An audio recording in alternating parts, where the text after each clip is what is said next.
নমস্কার, মজুমদার চ্যানেলে আপনাদের সুস্বাগতম। শ্রোতাবিন্দু, আশা করি ভালো আছেন। শুভকামনা রইল, ভালো থাকুন। আজকের আমার একটা বন্ধু মিলন হালদার, সে ছোটবেলা থেকেই একই সাথে আমরা পড়াশোনা করতাম, একই সাথে খেলতাম, যেটাকে বলে হিন্দিতে লং উঠা দোস্ত। তো যাই হোক, আমি বাইরে থাকি, সে কলকাতায় থাকে। এখন বিষয়বস্তু এইটাই যে বলে আমি তো বিশেষ যে ভিডিওগুলি করে থাকি ওগুলি জ্যোতিষী বিদ্যা, হস্তরেখা এইগুলি করে থাকি। এখন সংকট এসে গেছে শরণার্থীদের জন্য, সেই জন্য দেশের স্বার্থে, মানুষের স্বার্থে ভিডিওগুলি বানাচ্ছি। তো যাই হোক, তো আমার কাছে আমার বন্ধুটা বলল যে বলে তুই কি কবিতা টবিতা লেখো নাকি? বললাম হ্যাঁ, আমি কবিতা লিখি, কবিতা সব ধরনেরই লিখি, কিন্তু আমিও একসময় মানে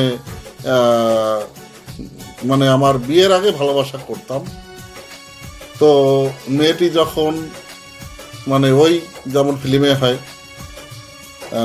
তার বাবা মা রাজি না, আমি বাঙালি, তারা নন বেঙ্গালি। তো যাই হোক, তখন থেকে কিন্তু কবিতা লেখি, প্রেমের কবিতা খুব লেখি। আর এখন প্রেমের কবিতা দেব না, আমি একটা কবিতা আমি আপনাদের সামনে, গত এই হোলি চলছে, মদ খাওয়া চলছে, সুখেও মদ খায়, দুঃখেও মদ খায়, মদ যেন একটা অ্যান্টিবায়োটিক, সেই নিয়ে একটা কবিতা লিখেছিলাম আমি। এটা হয়েছে সুখ দুঃখের ওষুধ, কবিতাটার নাম সুখ দুঃখের ওষুধ। লিখেছিলাম 13/4/2004। আমি আপনাদেরকে এই ছবিগুলি আমি কিন্তু নিজেই আঁকাঝোঁকা করি, আমি ছবিও আঁকতে পারি, ডান্সও করতে পারতাম আগে, এখন হয়তো এই যে দেখুন, এগুলো আমার নিজের হাতে, কবিতাও লেখা এবং সব পেন্টিং সব কিছু আমার নিজের হাতে। তো যাই হোক, আজকের যে কবিতাটি শোনাতে যাচ্ছি আপনাদেরকে, কবিতার নাম হয়েছে সুখ দুঃখের ওষুধ।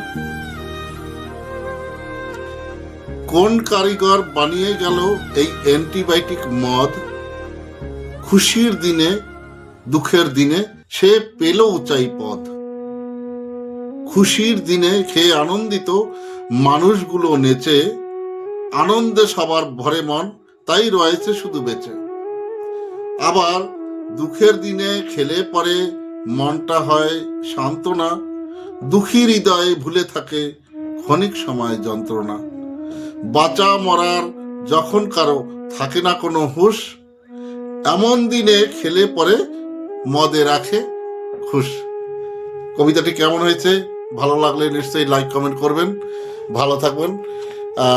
অনেক কবিতা লিখেছি, কমসে কম 3000-এর মতো কবিতা, আমি নাটকও লেখি। তো যাই হোক, এতদিন থেকে আমি অনলাইনে আসিনি। যদি ভালো লাগে আপনারা বলেন, তাহলে নিশ্চয়ই আসবো, আপনাদের সাথে দেখা হবে।